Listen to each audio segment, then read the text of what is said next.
Jay Silverheels was born Harold J. Smith on May 26, 1912, on the Six Nations of the Grand River Reserve in Ontario, Canada, a place rooted in tradition, resilience, and warrior pride.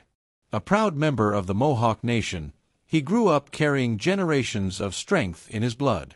Long before Hollywood lights ever found him, he was a phenomenon on the lacrosse field, moving with such speed and grace that crowds nicknamed him Silverheels. That name would follow him far beyond the reservation, into a world that rarely made room for men like him. In the 1930s, his athletic build and commanding presence caught the attention of film scouts, and he stepped into an industry that too often reduced Native men to shadows and stereotypes. But Jay refused to be a shadow.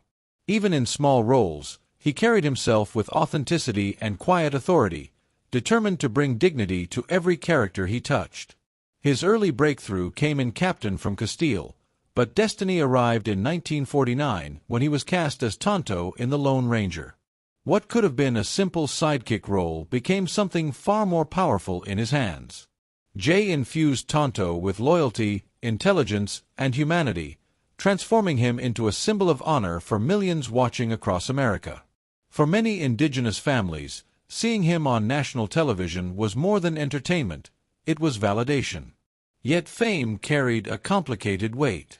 While audiences loved Tonto, Jay quietly wrestled with the limits of the role and the stereotypes that still clung to Native representation in Hollywood.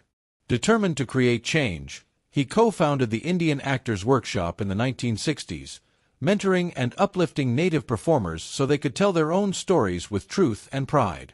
Off-screen, he remained deeply connected to his roots, often returning to Six Nations for grounding and strength.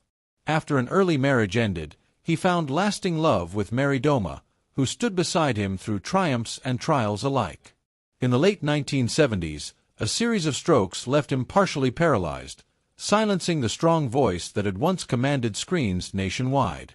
Privately, he struggled with vulnerability, telling Mary, "A warrior doesn't show weakness." Beneath that pride was a quiet fear, not of death, but of being unseen. "They love Tonto," he confessed, "but they don't see Jay." When he passed away on March 5, 1980, at 67, the world mourned the legendary companion of the Lone Ranger. But those who knew him understood the deeper truth. He was far more than a character in a mask. He was a pioneer who challenged an industry, carried his culture with unwavering dignity, and opened doors for generations to come. Jay Silverheels didn't just act. He endured, he uplifted, and he stood as proof that true greatness is not found in applause, but in the courage to remain authentic in a world that tries to define you.